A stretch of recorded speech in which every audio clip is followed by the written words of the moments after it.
He stared at the illuminated screen of his limited edition iPhone. The contact name read, My Life. She had called 3 times in the last 5 minutes.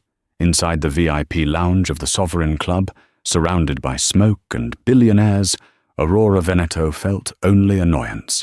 He needed silence. He needed control. With a cold flick of his thumb, he didn't just decline the call, he blocked the number. He thought he was teaching her a lesson in patience. He didn't know that while he poured another glass of scotch, his wife was taking her final breath. And that blocked call? It wasn't an interruption. It was a goodbye. The morning started with the kind of silence that usually precedes a funeral, not a gala. Aurora Veneto stood in front of the floor-to-ceiling mirror in the master bedroom of his penthouse overlooking Central Park. He adjusted the cuffs of his bespoke Brioni suit, the fabric dark as midnight. He was 34 years old, the capo dei capi of the Veneto crime family, and he wore the weight of New York City on his broad shoulders. Behind him, sitting on the edge of the king-sized bed, was Sienna. Sienna wasn't just a mob wife. She was a force of nature wrapped in silk. But today, she looked fragile. Her chestnut hair fell in loose waves over her pale shoulders, and her fingers nervously twisted the sapphire ring on her finger, the one Aurora had given her to apologize for the last time he'd missed dinner. "Dom," she said, her voice barely a whisper. "Do you have to go tonight? The feeling, I can't shake it. It's bad." Aurora sighed, a sharp exhale through his nose. He didn't turn around. He focused on his tie, perfecting the Windsor knot. "We've been over this, Sienna. Tonight isn't just a party. It's the treaty signing with the Volkoffs. If I don't show, the truce breaks. If the truce breaks, blood runs in the streets. Do you want that?" "I want my husband alive," she countered, standing up. She walked toward him, the silk of her robe rustling. She placed a hand on his back. He stiffened, but didn't pull away. "I had that dream again, the one with the empty house and the ringing phone." Aurora turned then, grabbing her wrists gently but firmly. His eyes, the color of cold steel, locked onto hers. "Dreams are for children, Sienna. I deal in reality, and the reality is, I need you to be strong. I need you to stay here, with the guards, and keep your head down." "I'm not a child, Aurora," she snapped, pulling her hands back. "I'm the woman who patched you up when you took a bullet in the Bronx. I'm the woman who lies awake every night, wondering if the police or a rival hitman is going to kick down our door. Don't patronize me. Then don't act like a frightened schoolgirl." He shot back, his voice raising a decibel. He regretted it immediately, seeing the hurt flash in her amber eyes. But he couldn't stop. The pressure of the Volkov deal was crushing him. "I need focus tonight. Absolute focus. I cannot have you blowing up my phone because you had a nightmare. Do you understand?" Sienna stared at him for a long moment. The fire in her eyes dimmed, replaced by a cold resignation that scared him more than her anger. "Fine," she said softly. "Focus. I won't bother you." "Good." Aurora grabbed his jacket.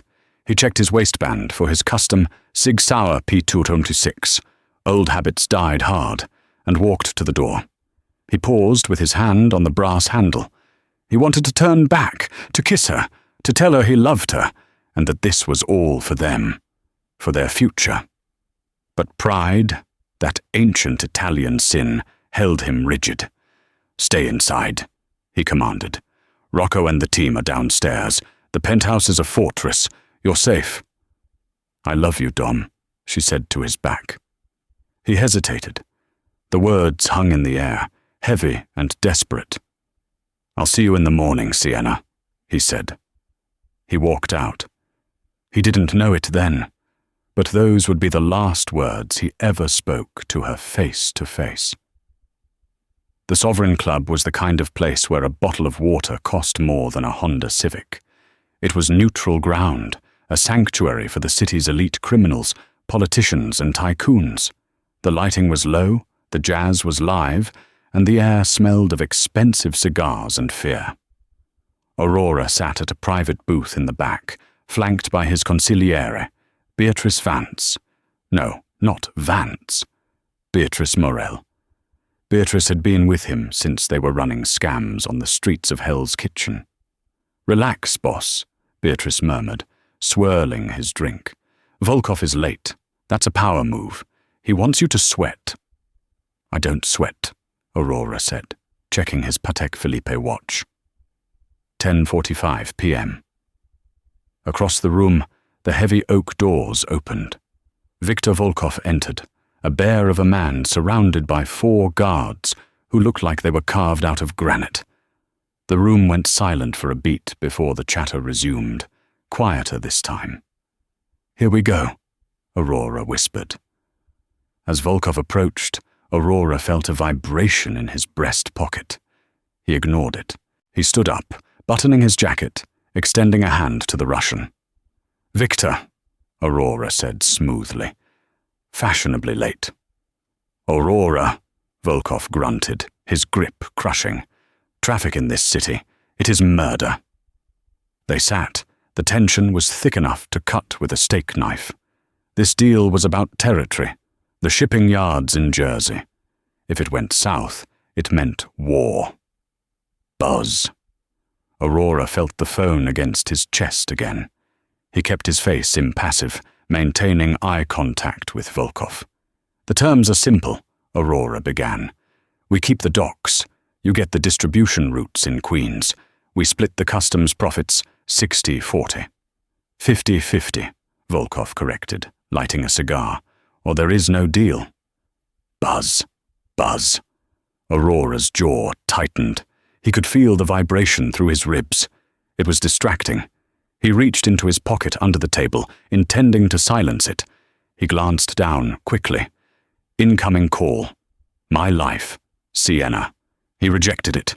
50-50 is an insult, Victor, Aurora said, his voice hard. "We take the risk with the unions. We take the heat from the feds. 60-40 is generous." "Generous?" Volkov laughed, a dry, barking sound. "You Italians, you think you own the world because you dress better?" Buzz. Buzz. Buzz. Again. She was calling again. Anger flared in Aurora's chest. He had specifically told her. Specific instructions. He was staring down a man who had skinned people alive for less than an insult. And his wife was blowing up his phone because she probably heard a noise downstairs or had another bad dream.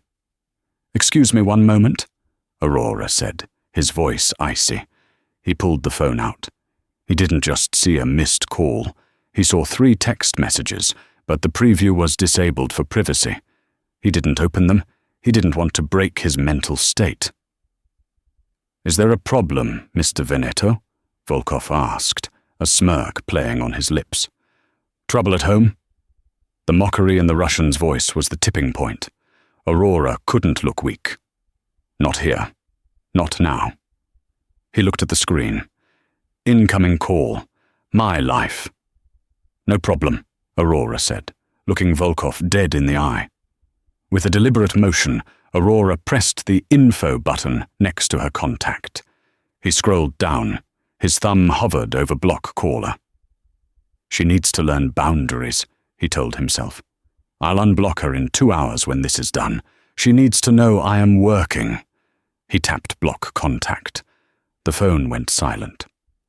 "Now," Aurora said, placing the phone face down on the table, a symbolic gesture of total commitment to the meeting. "Let's talk about the unions." The meeting dragged on for another hour. It was a grueling chess match of threats and concessions. Finally, at midnight, hands were shaken. The deal was done at 55-45. Aurora had won peace for his family. "To prosperity," Beatrice said, raising a glass as Volkov left the club. "To silence," Aurora muttered, draining his scotch. He felt a strange sense of unease settle in his stomach. It wasn't the alcohol. It was the quiet.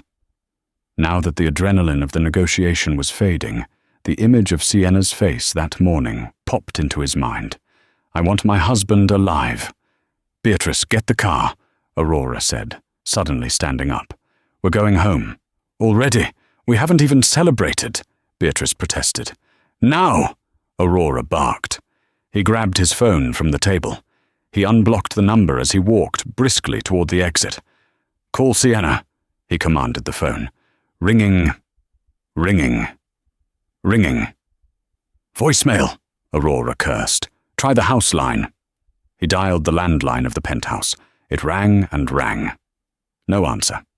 "Try Rocco," Aurora ordered Beatrice as they burst out into the cool night air of Manhattan. "Call the head of the security detail." Beatrice pulled out his phone, dialing rapidly. He held it to his ear, his expression shifting from annoyance to confusion, and then to pure dread. "Boss," Beatrice said, his voice dropping an octave. "Rocco isn't picking up." Aurora stopped dead on the sidewalk. Rocco was former Force Recon. He never missed a check-in. Never. "Drive," Aurora growled, diving into the back of the armored SUV. "If you hit a red light, I will kill you myself." As the car screeched away, Aurora looked down at his phone. He saw the notification for the text messages he had ignored earlier. His hands, usually steady enough to perform surgery or pull a trigger from 50 yards, were trembling. He opened the messages Sienna had sent right before he blocked her. Message 1, 10:48 p.m. "Dom, the alarm system just went offline. The panel is dead." Message 2, 10:50 p.m. "I hear glass breaking downstairs. Rocco isn't answering his radio." Message 3, 10:52 p.m. "They are in the house. Aurora, please pick up. I'm hiding in the closet. I think it's him. Please." Aurora felt the air leave his lungs. It wasn't a dream. It wasn't a panic attack. "Faster!" he screamed at the driver, slamming his fist into the leather partition. "Move!" He stared at the timestamp of the last message. 10:52 p.m. He had blocked her at 10:54 p.m. She had called him one last time, while the footsteps were approaching the closet, hoping her husband, her protector, would be on the other end. And he had sent her to silence. The elevator ride up to the penthouse usually took 45 seconds. Tonight, it felt like a lifetime in purgatory. Aurora watched the digital numbers climb, 30, 31, 32, his breath coming in shallow, ragged gasps. Beside him, Beatrice Morel had his gun drawn, a Beretta 92 FS, his face pale and sweating. "Boss, stay behind me when the doors open," Beatrice warned, though he knew it was futile. Aurora wasn't a boss right now.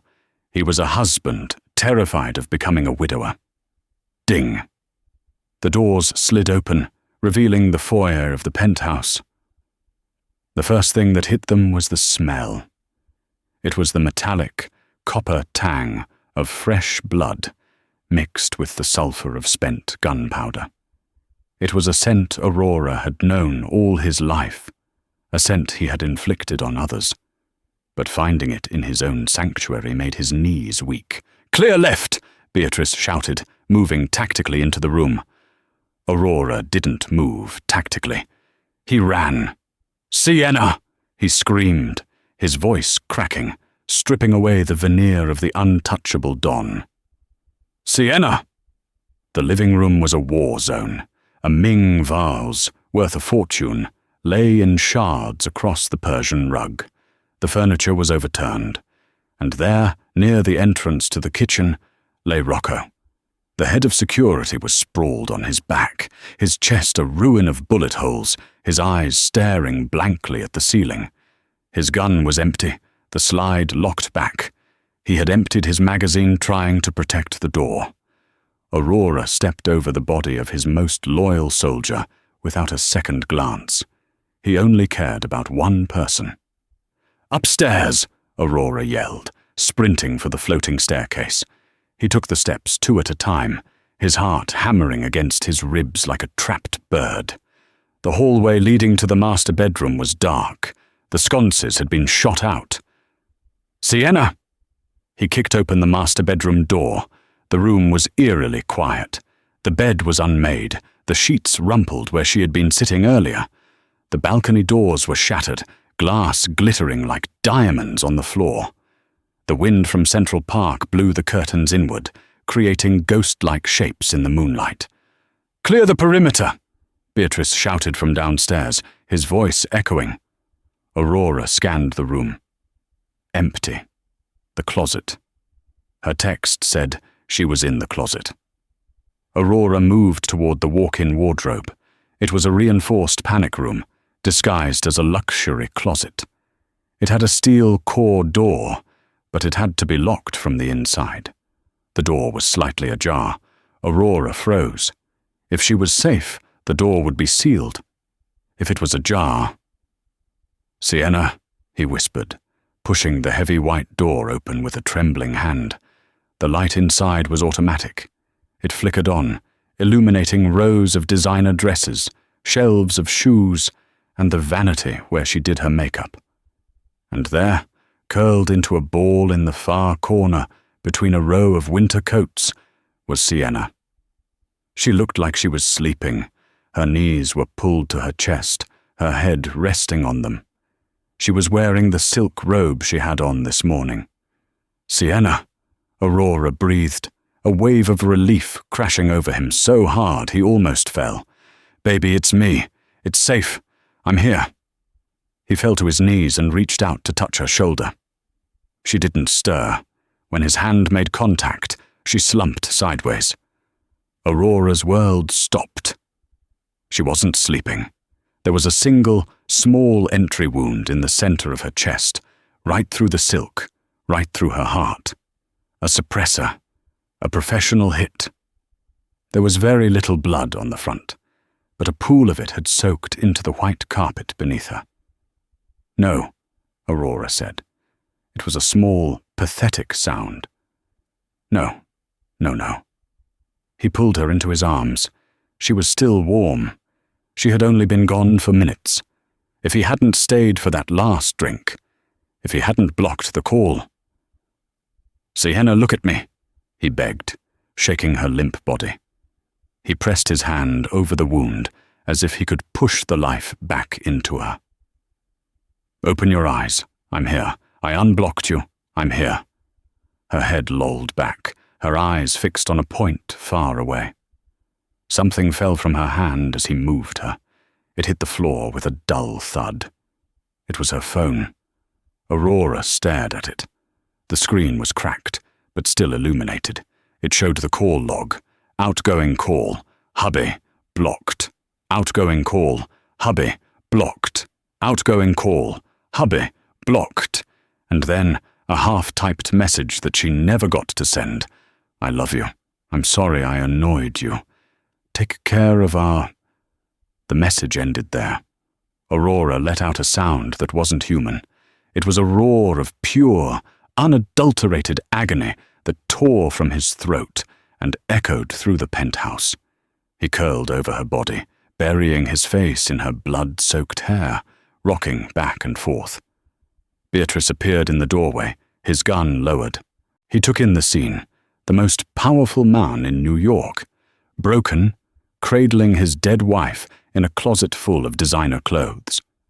Beatrice, a man who had cut off fingers without blinking, felt tears prick his eyes. He looked away, giving his boss the only thing he could offer, a moment of privacy before the war began. 3 hours later, the penthouse was swarming, but not with police. The NYPD was on the payroll. The precinct captain had been told to delay the dispatch for a burglary in progress until the morning. Instead, the room was filled with the cleaners, a specialized team employed by the family to scrub crime scenes and handle the dead with discretion. They moved in white Tyvek suits, silent and efficient, dusting for prints that weren't theirs, collecting casings, and sealing off the room. Aurora sat on the edge of the bed in the master bedroom. He refused to leave the room. He had refused to let them take Sienna's body until the family doctor, Dr. Aris, arrived to certify the death officially. He was still wearing his tuxedo from the gala, but the shirt was stained crimson with his wife's blood. He hadn't washed his hands. He was staring at her phone, which he held in a grip so tight the plastic casing was beginning to warp. "Aurora," a soft voice said. He didn't look up. Beatrice stepped into his line of sight. "Aurora, Dr. Aris is done. They need to move her. The funeral home is ready to receive her." Aurora looked up slowly. His eyes were hollow, two dark pits void of light. "Did they find him?" "We're looking," Beatrice said, his voice tight. "We have guys turning over every rock in the city. But Dom, whoever did this, they were ghosts. No forced entry on the main gate. The alarm code was used to bypass the perimeter before it was cut manually. They knew the layout." "They knew the layout," Aurora repeated, his voice flat. "Yes, and the cameras were looped. This wasn't a robbery. Nothing was taken except—" Beatrice hesitated. "Except what?" Aurora's eyes sharpened, a flicker of the predator returning. Her jewelry box is untouched. The safe is untouched. But her laptop is gone. And the safe in the floor of the closet was opened. Aurora stood up. "The floor safe?" "Yes. It was empty."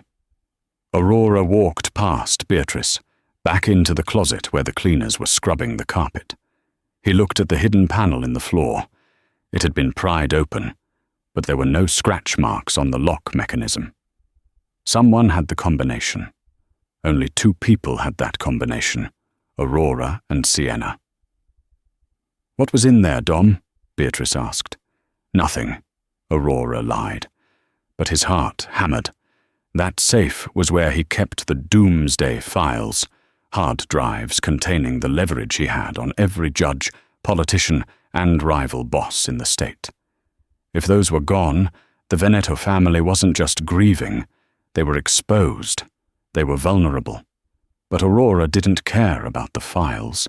He cared about the timeline. He looked at the phone again.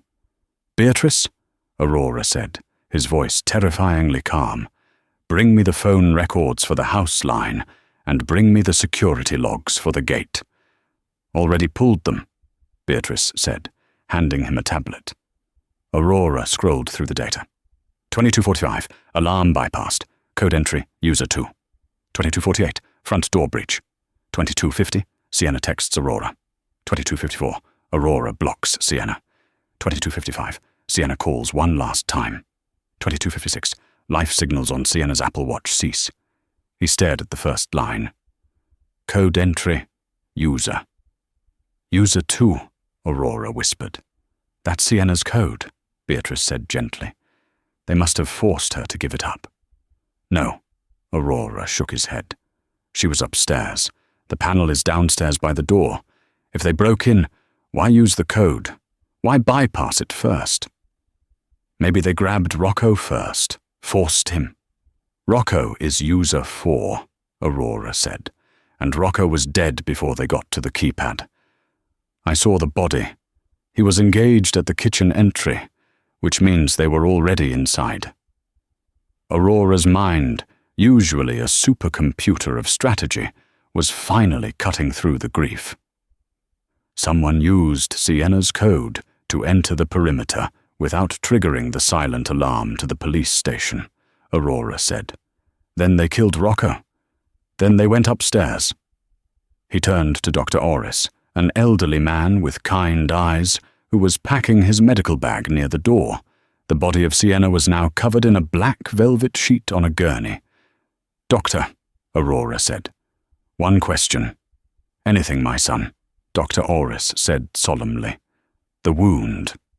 Was it quick?" Dr. Aris sighed. "It was instant, Aurora. A single shot to the heart. She didn't suffer. And," Aurora choked on the words, The message. She said, take care of our—" She didn't finish. Dr. Aris froze. He looked at Beatrice, then back at Aurora. The doctor's face went pale grey. "You didn't know?" the doctor whispered.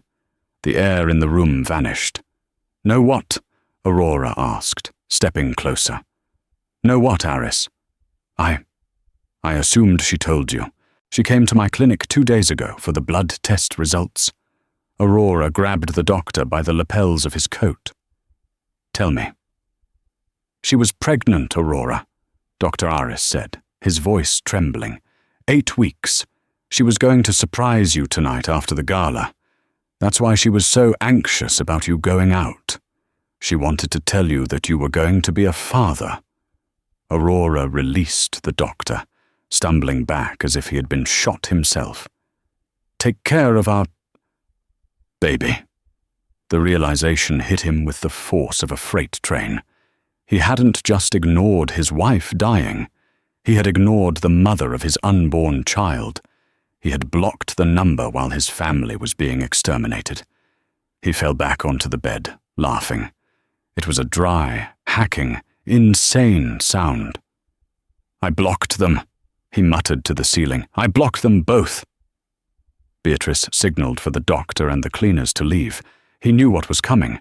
The grief was mutating. It was turning into something else. Aurora stopped laughing. He sat up. The tears were gone. His face was a mask of stone, cold and impenetrable. He looked at the tablet again. User 2. "Sienna didn't give up that code," Aurora said, his voice devoid of humanity. "She would have died before letting them in. She was upstairs hiding." "Then how?" Beatrice asked. "Someone else knew her code," Aurora said. "Someone who watched her. Someone close." He stood up and walked to the shattered balcony doors. He looked out at the city lights, millions of people living their small, safe lives. "Beatrice," Aurora said, "call the capos, all of them, even the ones in Jersey.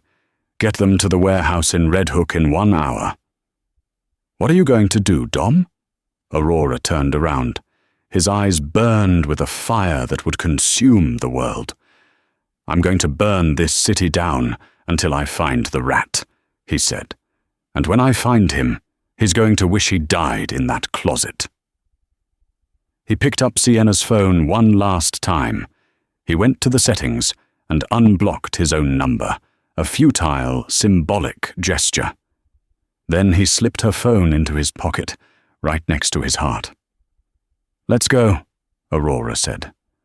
"The morning is over. The hunting begins."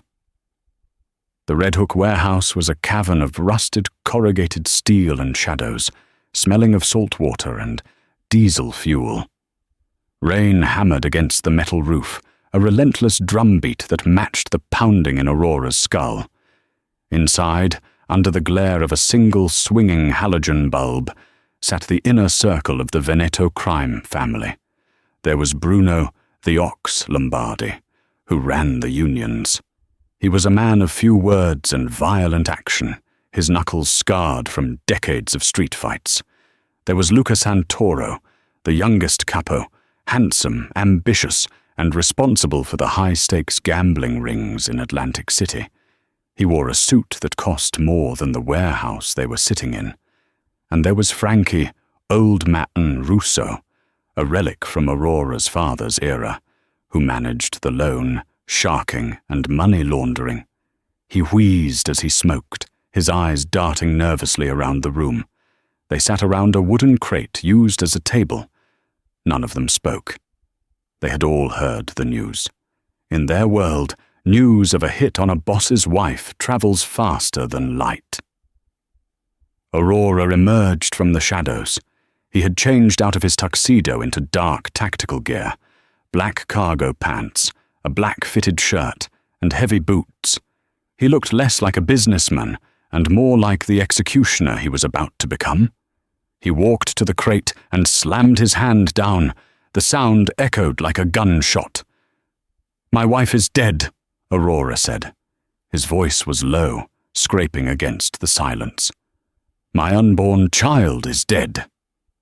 The capos flinched. The detail about the child was new. A collective gasp went through the room. "Dom, Jesus," Bruno muttered, crossing himself. "We didn't know about the kid. We swear." "Someone knew," Aurora hissed, circling the table like a shark. "Someone knew enough to bypass the perimeter. Someone knew the layout of my home. Someone knew I would be at the Sovereign Club dealing with Volkov." He stopped behind Luca, placing a hand on the younger man's shoulder. Luca stiffened, but didn't look up. "Tell me, Luca," Aurora whispered.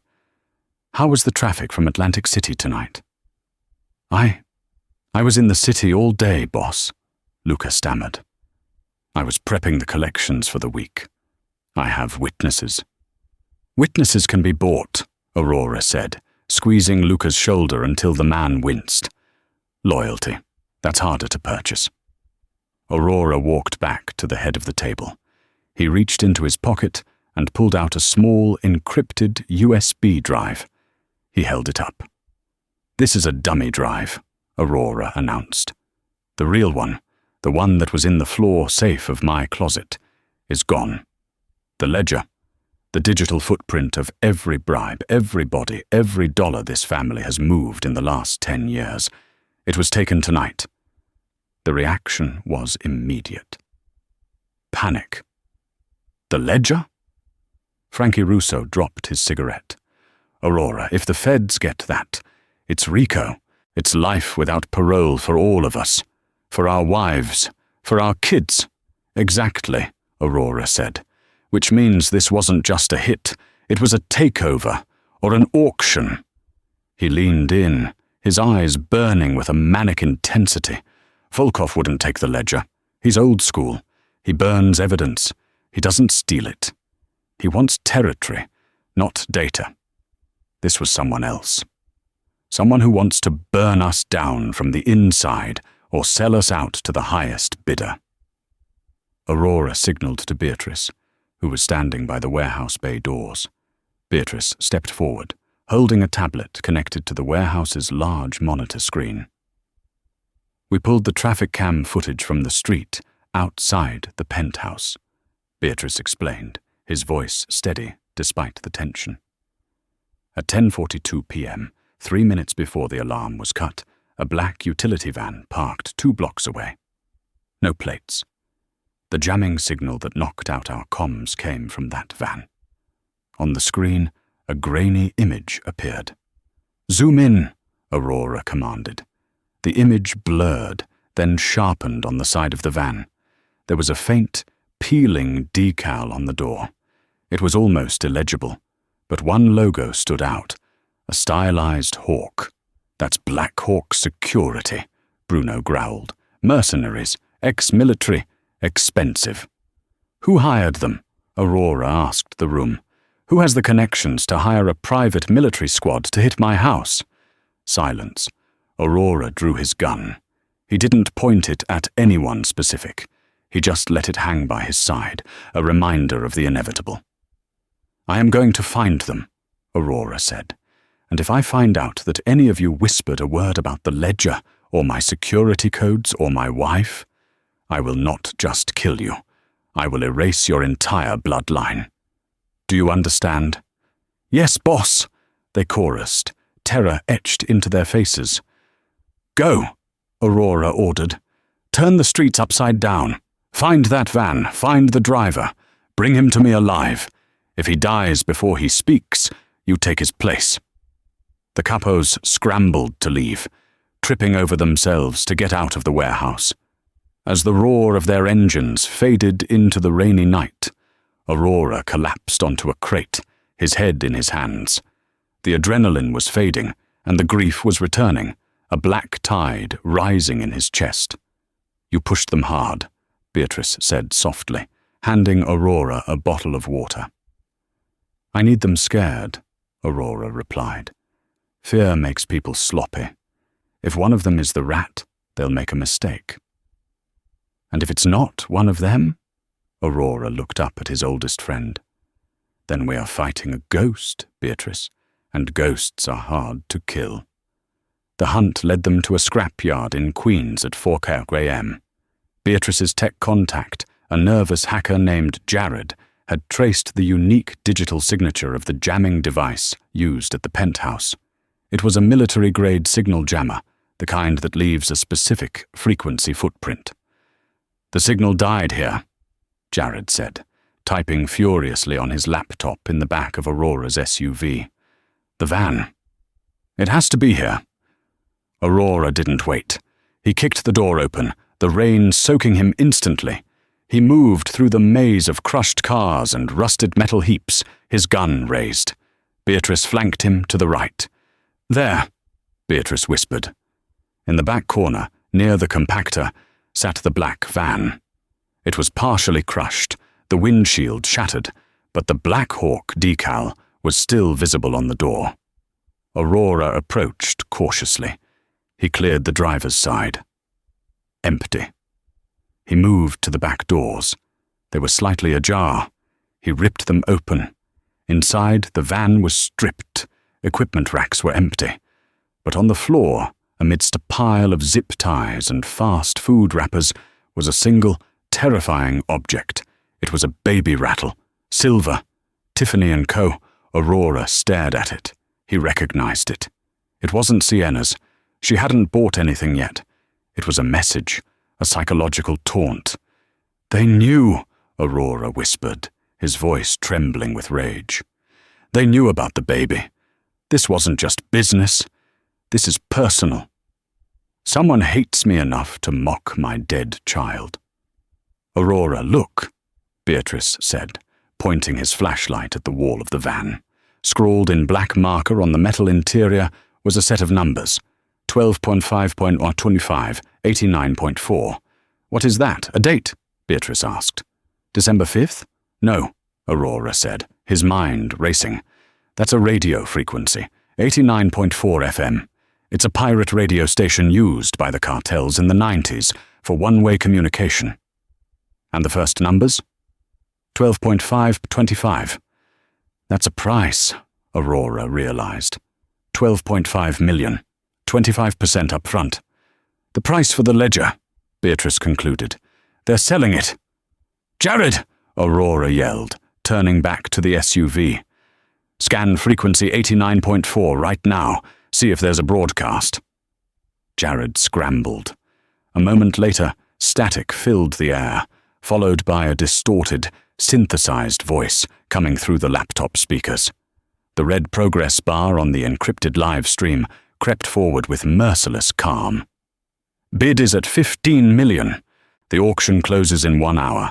The ledger of the Veneto family. Full list of judges, politicians, and offshore accounts. Place your bids at the secure IP." The words echoed through the war room like a death sentence. Aurora Veneto stood perfectly still, hands braced against the edge of the glass table. The city glittered below the windows, oblivious. His empire, built over decades of blood, bribery, and discipline, was being sold to the highest bidder like stolen jewelry. "They're selling my life," Aurora said quietly. No one spoke for a beat. The silence was thick enough to choke on. "Right now," he added, his voice dropping into something sharp and dangerous. Beatrice moved first. "Jared," he snapped, "trace the broadcast. I don't care how many mirrors it's bouncing through. I want a source." Jared's fingers flew over the keyboard, sweat darkening the collar of his shirt. Lines of code scrolled down the monitors in a blur of green and white. "It's routed through 3 satellites," Jared said, breathless. "Military-grade relays. Someone wanted this to look impossible." "Look impossible isn't the same as being impossible," Aurora said. "Keep going." Jared swallowed and typed faster. Then he froze. The room seemed to tilt. "That's not right," Jared murmured. Aurora turned slowly. "Talk." "The source IP," Jared said. "It's not masked correctly. It's sloppy. Amateur, almost." Beatrice frowned. "From where?" Jared's face drained of color. He looked up at Aurora like a man delivering a death notice. "It's coming from the Veneto Tower," he whispered. "Your corporate headquarters. Server room. 40th floor." For a moment, Aurora didn't breathe. The call was coming from inside the house. "The server room," Aurora repeated. His voice was calm, but something beneath it was breaking apart. "Who has physical access?" Beatrice didn't hesitate. "Executive clearance only. You, me, and the CFO." Aurora already knew the name. Arthur Sterling. The syllables tasted like rot. Arthur, Sienna's cousin. The safe choice? The educated one. Ivy League smile, clean hands, impeccable suits. The man Sienna had trusted enough to beg Aurora to bring him into the inner circle. He handled the legitimate side of the business, numbers, real estate, taxes, the parts of the empire that wore a tie instead of a gun. Aurora had trusted him because Sienna had. "Arthur," Aurora said. The name came out like poison. They were moving before the sentence finished. Beatrice was already barking orders, security scrambling as the elevator doors slammed shut behind them. Moments later, they were in the SUV, rain streaking across the windshield as Aurora threw it into gear. "It doesn't make sense," Beatrice said, as they shot out of the garage. "Arthur is a coward. He faints at blood. He couldn't organize a hit." "He didn't," Aurora said flatly, accelerating onto the street. "He outsourced it. Mercenaries. Clean hands. Dirty money." Beatrice stiffened. "The ledger. He knows the numbers better than anyone," Aurora continued. "He knows exactly what it's worth. Enough to buy protection. Enough to disappear." Beatrice shook his head. "But Sienna. She was his cousin." The truth landed all at once. Aurora's grip tightened on the steering wheel until his knuckles went white. "Because she found him out," he said. The words came slow, brutal. "That's why her laptop was missing. She was auditing the books. She saw the money moving. Payments to mercenaries, siphoned accounts. She figured it out." Beatrice went silent. "That's why she called me," Aurora said. His voice fractured, just slightly. "That's why she texted, 'It's him. Not an intruder, not some shadow. Him. Arthur.'" The SUV tore through the wet streets, tires screaming as Aurora ignored red lights, ignored everything but the burn in his chest. "She tried to save us," he said. "She tried to save the family. And I blocked her." The guilt hit like a physical blow, crushing, suffocating. He could still see the screen, the name, My Life, the cold, deliberate motion of his thumb. "I blocked her," Aurora said, hoarsely, "while her own blood walked into our home and had her killed." For half a second, the world threatened to collapse inward. Then Aurora shoved the feeling down where he kept everything else that made him weak. "There will be time for grief later," he said, voice hardening into steel. "Right now, there's only time for judgment." The skyline of Manhattan loomed ahead, sharp and unforgiving. Arthur Sterling had made one mistake. He thought numbers mattered more than blood. Aurora pressed the accelerator to the floor. "And I'm coming to collect." "Call security at the tower," Aurora ordered. "Lock down the building. Disable the elevators. If Arthur Sterling tries to leave, shoot him in the legs." "Aurora," Beatrice warned, "if we storm the corporate tower, the police will be all over us. It's in Midtown." "I don't care," Aurora said. "I'm going to throw him out of the 40th floor window. Let the police watch him fall." As they sped toward the skyline, Aurora's phone buzzed. It was a text from an unknown number. He glanced at it. Message: "Enjoying the auction, Aurora. You should have picked up the phone." It was a taunt. Arthur knew they were coming, and he didn't care. Aurora gripped the steering wheel until his leather gloves creaked. The pieces were falling into place, but there was one piece that still didn't fit. Arthur was greedy, yes, but he wasn't bold. Someone was pulling Arthur's strings. Someone who wanted the Veneto family destroyed completely. "Beatrice," Aurora said, his eyes fixed on the road. "Get the chopper ready on the roof. We might need a quick exit." "You think it's a trap?" "It's definitely a trap," Aurora said. "But the rat is in the trap. And I'm going in to get him." The black SUV blurred past the city lights, a missile aimed at the heart of the Veneto Empire. Aurora touched the pocket where Sienna's phone lay. 1 hour, the broadcast had said. He had 1 hour to stop the sale, save his family's legacy, and avenge the wife he had silenced. The elevator to the 40th floor was dead. Aurora had ordered the building locked down himself to trap a traitor. But now he had to pay the price. He kicked open the heavy fire door to the emergency stairwell. The sound clanged through the concrete shaft like a funeral bell. 40 flights. Beatrice panted behind him, checking his Beretta. "Dom, we need to be tactical.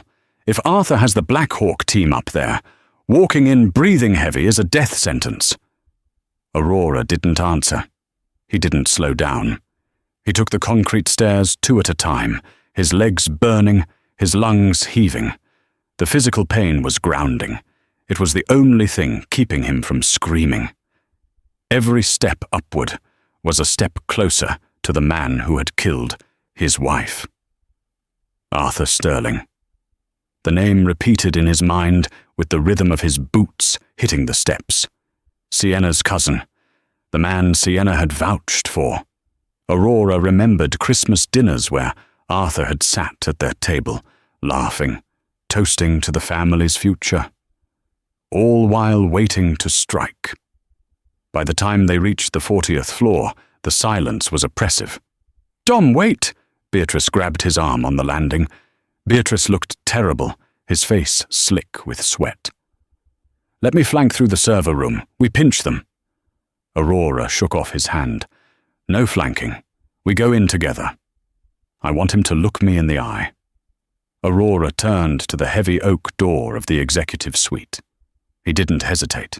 He fired 2 rounds into the magnetic lock and kicked the door open with a crash that shook the walls. They burst into the hallway. It was silent, the floor-to-ceiling glass walls offering a panoramic view of the storm raging over Manhattan. "The corner office," Aurora said, pointing his weapon toward the faint blue light spilling from the end of the hall. He stormed down the corridor. He didn't knock. He shoulder-charged the double doors. "Arthur!" Aurora roared, ready to kill. But the scene inside froze him cold. Arthur Sterling was not sitting behind the desk in triumph. He was on his knees in the center of the room, weeping, his face bruised and bloody. Standing over him was a massive mercenary with a scar through his eyebrow, holding a suppressed pistol to the back of Arthur's skull. At the desk, another mercenary typed furiously on Arthur's laptop. "Don't shoot!" Arthur screamed, seeing Aurora. "Aurora, help me! They're going to kill me!" Aurora hesitated, his aim wavering between the mercenary and Arthur. This wasn't a coup led by Arthur. It was an execution. "Mr. Veneto?" the mercenary leader said, calmly. "You're early." "Let him go," Aurora commanded, stepping into the room. "Tell me who hired you, and you live." The mercenary chuckled. "You really are blind." "I didn't do it, Dom," Arthur sobbed, shaking violently. "I found the anomaly in the accounts yesterday. Someone was stealing money. I tried to tell Sienna. That's why she called you. She wasn't calling to nag you. She was calling to warn you about the leak." Aurora felt the world tilt. "She was calling to warn me." "The text," Aurora whispered. "She said, 'It's him. I thought she meant you.'" "She didn't know who it was," Arthur cried. "She just knew someone in the inner circle had the master codes. They used my login to frame me. They brought me here to watch the sale and then kill me." "Who?" Aurora barked. "Who holds the leash?" The mercenary smiled cruelly. "The auction is closed. 22 million. The Empire is sold. He looked past Aurora toward the doorway. Transaction verified, boss. Aurora frowned. Boss? He turned around slowly. Beatrice Morel stood in the doorway. The loyal soldier who had climbed 40 flights of stairs was gone. In his place stood a man of ice-cold arrogance. Beatrice raised his gun. He aimed it directly at the back of Aurora's head. "Hello, Dom," Beatrice said softly. The air left the room. "Beatrice?" Aurora lowered his gun slightly, his brain refusing to process the betrayal. "Put the gun down." "Drop the piece, Dom," Beatrice ordered. "Or I paint the wall with your brains right now." Aurora looked at his best friend, his brother. He let his gun drop to the carpet. "Why?" Aurora asked, the word a jagged shard in his throat.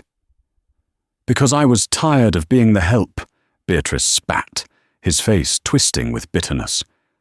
"We built this family together. But you got the crown, and I got to hold your coat, and then she came along, Sienna." He said the name like a curse. "She made you soft. You were dismantling the Empire with your peace treaties. I did this to save the family." "You killed my wife," Aurora whispered. The grief was gone, replaced by white-hot clarity. "I gave them the codes," Beatrice admitted. "But you killed her, Aurora. I knew your ego. I knew if I attacked during the Volkov meeting, you'd be too busy being the big man to answer her call. I banked on your arrogance. If you had picked up, you could have saved her. But you blocked her." Beatrice leaned in, eyes gleaming. "You pressed the button, Dom. I just loaded the gun." The truth hit Aurora harder than a bullet. Beatrice was right. He had been an accomplice to his own wife's murder. "And the baby?" Aurora asked, his voice dead. Beatrice shrugged. "Collateral damage." He looked at the mercenary. "Kill Arthur. Then kill Aurora. Make it look like a murder-suicide." The mercenary raised his weapon at Arthur. Click. Arthur Sterling, the weeping coward, dropped his hand to his ankle. In a blur, he pulled a snub-nose revolver from a concealed holster. Bang! The shot took the mercenary under the chin. He dropped like a stone. "Kill them!" Beatrice shrieked, firing wildly. Aurora dove behind the heavy oak desk as bullets shredded the wood. Arthur scrambled back, firing blindly at the second mercenary, hitting him in the chest. Aurora saw his own gun lying near the window. "You have nowhere to go, Dom!" Beatrice yelled. "I have the money, I win!" Aurora grabbed a heavy crystal decanter from the desk and hurled it over the top. It smashed against the wall behind Beatrice, making him duck. That split second was all Aurora needed. He broke cover, sprinting toward the window. He rolled, grabbed his gun, came up on one knee, and fired. Bang! Beatrice's gun flew from his hand. Aurora's shot shattered his right shoulder. Beatrice screamed and fell to his knees. Aurora walked toward him. "Don't!" Beatrice gasped, scrambling back, leaving streaks of blood on the carpet. "Dom, please. We're brothers. I have $22 million. We can split it." Aurora grabbed Beatrice by the lapels and hauled him up. "My brother died tonight," Aurora said. He dragged Beatrice toward the floor-to-ceiling window. The glass was already cracked from where a stray bullet had hit. The storm raged outside. "What are you doing?" Beatrice shrieked. "Dom, no!" Aurora pressed Beatrice against the glass, leaning in close. "You said I silenced her," Aurora whispered, his voice trembling with rage. "You were right. I have to live with that silence forever." Aurora jammed his gun barrel against the cracked glass. "But I won't live with you." He pulled the trigger. The glass shattered outward. The wind roared in, deafening and cold. Beatrice's eyes went wide. "Dom, please!" Aurora shoved him. Beatrice screamed as he tipped backward into the void. The scream lasted 3 seconds before the storm swallowed it. Aurora stood at the edge, the rain soaking his face. He watched the darkness below. There was no thud, just silence. "Dom?" Arthur was sitting against the wall, clutching his bleeding shoulder. "The transfer. I can reverse it. I can put the money back." "Do it," Aurora said tiredly. "Then call the cleaners." "Where are you going?" Arthur asked. "I have a phone call to make." Aurora walked out into the rain. He sat on the curb outside the building, oblivious to the water soaking his clothes. He pulled Sienna's phone from his pocket. He stared at the contact name. My Life. Status. Blocked. He pressed unblock. He dialed the number, pressing the phone to his ear, closing his eyes. Ring. Ring. Then, the voicemail. "Hi, you've reached Sienna. I'm probably busy making Aurora eat a vegetable. Leave a message.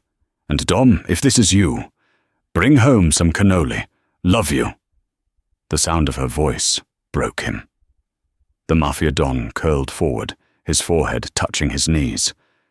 "I'm sorry," he whispered to the dial tone, tears mixing with the rain. "I'm listening now, baby. I'm listening." Aurora Veneto saved his empire, but he lost his world. He learned the hardest lesson of all. In the pursuit of power, the first thing we sacrifice is often the only thing worth fighting for. He blocked the call to focus on business, thinking there would always be a later. But life doesn't promise us later. It only gives us now. That is the tragic story of Aurora and Sienna. It's a brutal reminder to never ignore the people who love you, because you never know when a phone call might be the last one. What would you have done in Aurora's shoes? Do you think the karma hit Beatrice hard enough? Let me know in the comments below. If you enjoyed this story, please smash that like button, subscribe, and hit the bell icon so you never miss a new story. Thanks for watching, and see you in the next video.